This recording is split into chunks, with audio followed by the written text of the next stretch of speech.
Norėdami sukonstruoti į trikampį įbrėžtą apskritimą, visų pirma turime turėti trikampį.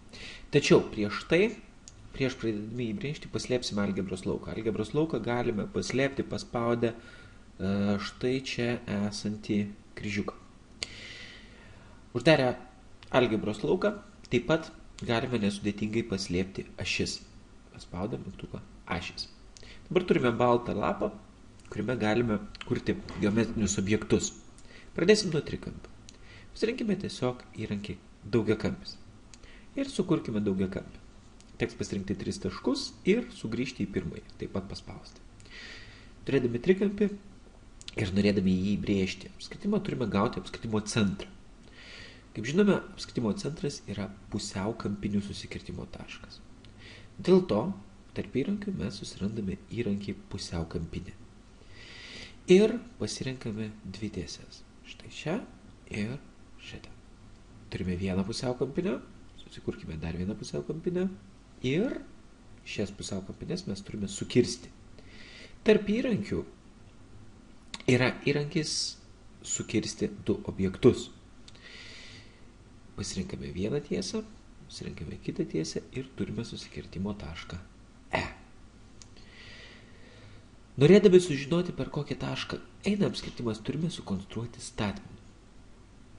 Taip, kad pasirinkame įrankį statmeną tiesę, pasirinkam tašką, pasirinkam tiesę ir turime statmenį. Vėl turėsime sukirsti du objektus, norėdami juos sukirsti, galime spausti ir ant susikirtimo taško. Štai mes turime tašką F. Apskritimas, kurio centras yra E ir kuris eina per tašką F, visuomet liks įbrėžtas, jeigu keisim taškų pozicijas. Čia mes sukūrėm pakankamai daug objektų, netyčia sukūriau tašką D, kurio čia iš vis nereikia. Jeigu sukūrėm objektą, kurio nereikia, paspaudę dešinę ant jo, galime pasirinkti įrankį trinti. Jeigu norime objektą paslėpti, trumpai palaikę, arba paspaudę dešinį klavišą ant jo, mes galime nuimti pareiškinimą ties žodžiu rodyti objektą. Ir tokiu būdu jo nebelieka. Taip paslėpę visus nereikalingus objektus, kurių mums nereikia mūsų grafike, mes galime gauti gražų brėžinį. Ir tada vaikų, tarkime, paklausti, kokiame taške iš ties yra E. Koks tai taškas? Vaikai turėtų pasakyti, kad tai yra būtent pusiaukampinių susikirtimo taškas. Kaip gaunamas taškas F ir taip toliau. Jie gali pajudinti, jie gali pasižiūrėti, tačiau jie nemato, kokie konstrukciniai elementai buvo parinkti.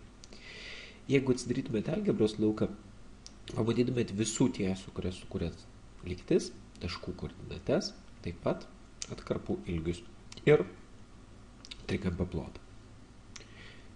Šie dydžiai gali būti naudingi kai kuriuose užduotyse.